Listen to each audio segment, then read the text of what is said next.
राजस्थान के बांसवाड़ा में बीजेपी के मंच से प्रधानमंत्री नरेंद्र मोदी के उस बयान की सियासी हलकों में जमकर निंदा हो रही है जिसमें उन्होंने मुस्लिमों को लेकर टिप्पणी की। विपक्ष ने पीएम मोदी के इस बयान को लेकर चुनाव आयोग तक से शिकायत कर दी है।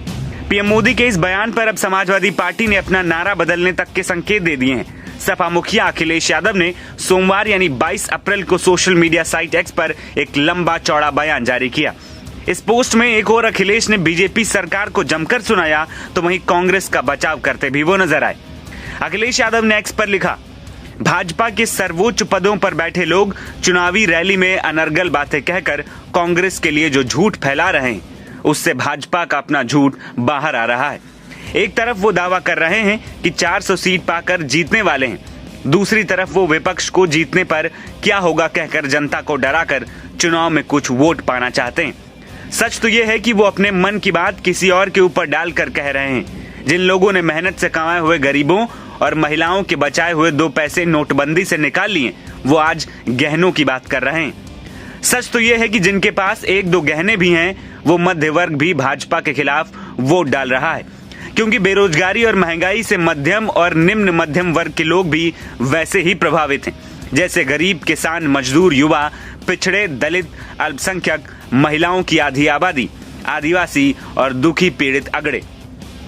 वहीं पीएम मोदी के मुसलमान वाले बयान पर अखिलेश ने पलटवार करते हुए कहा, एक समुदाय विशेष के बारे में नाम लेकर गलत बात कहना पूरी दुनिया में फैले उस समुदाय का अपमान है।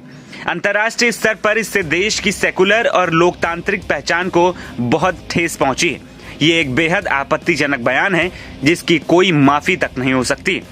अखिलेश ने आगे लिखा, दरअसल भाजपा ऐसा बयान इसलिए दे रही है क्योंकि उसके अपने समर्थक तक उसको वोट नहीं दे रहे हैं। प्रथम चरण की वोटिंग के बाद ये हताशा भरा बयान देश से भाजपा की सरकार जाने का सबसे पहला बयान भी है और रुझान भी है।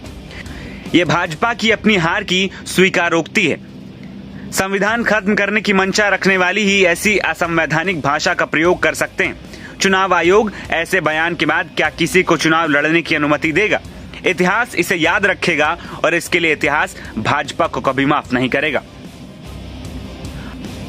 बता देंगे, लोकसभा चुनाव जैसे जैसे आगे बढ़ रहा है, जुबानी जंग भी तेज होती जा रही है। प्रधानमंत्री नरेंद्र मोदी ने सोमवार को फिर दोहराया कि विपक्षी पार्टी और इंडिया ब्लॉक की नजर लोगों की कमाई और संपत्ति पर है।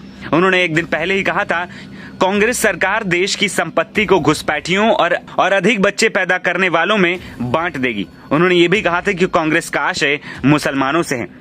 पीएम मोदी के इस बयान पर अब विपक्ष हमले तो बोल ही रहा है, साथ ही कांग्रेस चुनाव आयोग के पास भी पहुंच गई है और कार्रवाई की मांग कर रही है। हंगामा टाइम्स की तमाम खबरों को देखने के लिए हंगामा टाइम्स को सब्सक्राइब कर लीजिए और बेल आइकन दबा लीजिए। अगर आपको ये वीडियो अच्छा लगा हो तो लाइक बटन प्रेस कर अपनी प्रतिक्रिया हमारे कमेंट बॉक्स में देना मत भूलें।